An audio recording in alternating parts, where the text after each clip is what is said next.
Hi and welcome. Let's discuss the strategy for the next chapter. The chapter is economic development and inclusive growth.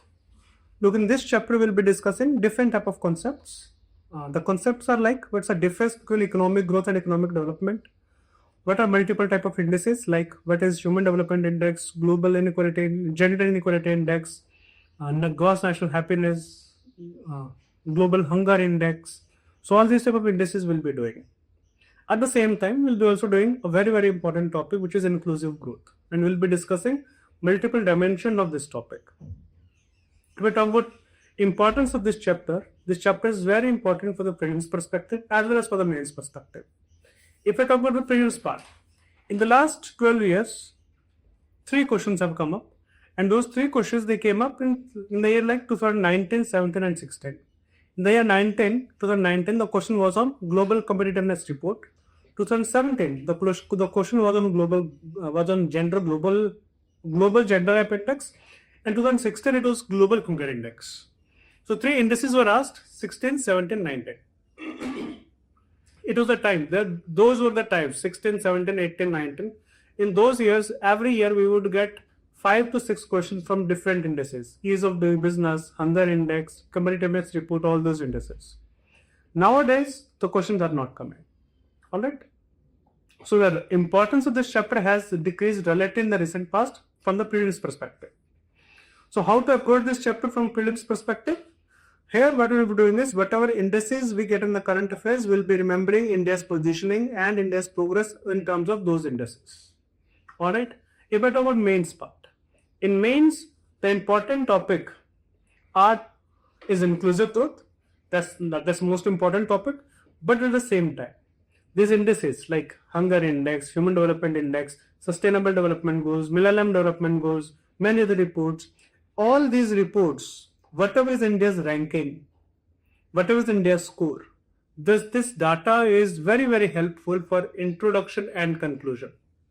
So this data will be enriching your answers. So remember all these indices from mains data point of view. Inclusive growth. It's the most important chapter for the mains part after agriculture. In the last 12 years, it has given 6 questions. And the questions are as follows. In the year 2024, the question was on, we had to find out the pattern and trend of public expenditure on social services. Alright? And we also had to tell the objective of and how all of them, like expenditure on social services, is helping us meet the objective of inclusive growth. It's a little bit difficult question. Why little bit difficult question? Because it's very, very difficult to get all this data, this trend regarding decrease in poverty, decrease in inequality, expenditure on education, expenditure on health, expenditure on Marega, all this data, it's very, very difficult to remember in the examination hall, that too from a specific question point of view. Alright? And with lack of these points, students would be writing very, very general points, and with these general points, they should not be expecting much marks in this type of answer. Very difficult answer, very difficult to write in the examination hall.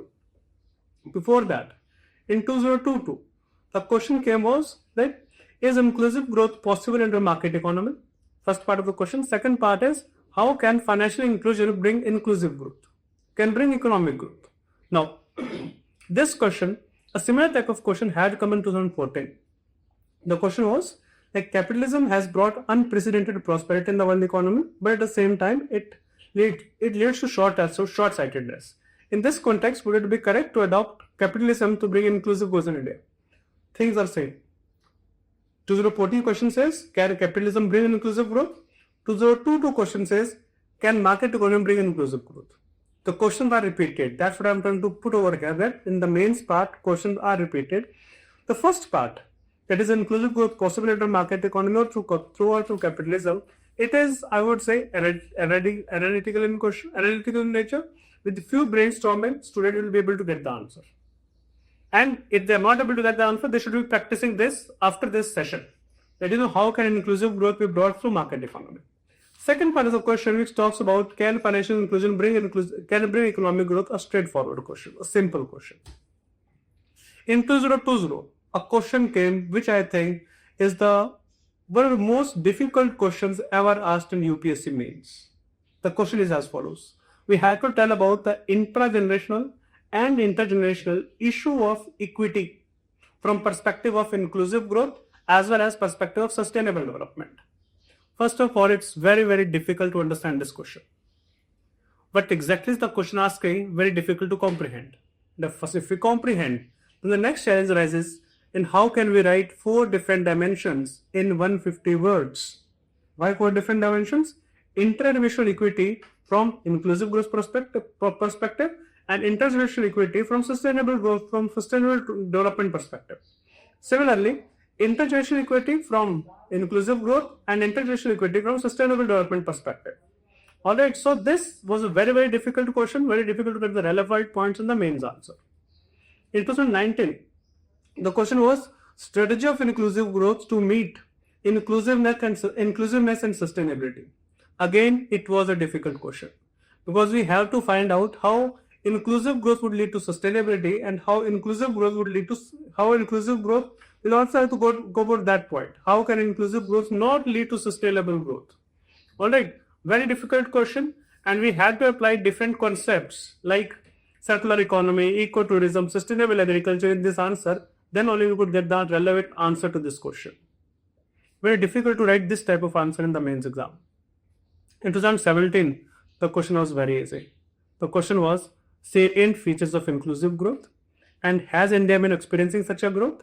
Suggest measures to bring inclusive growth. It was a very, very simple question.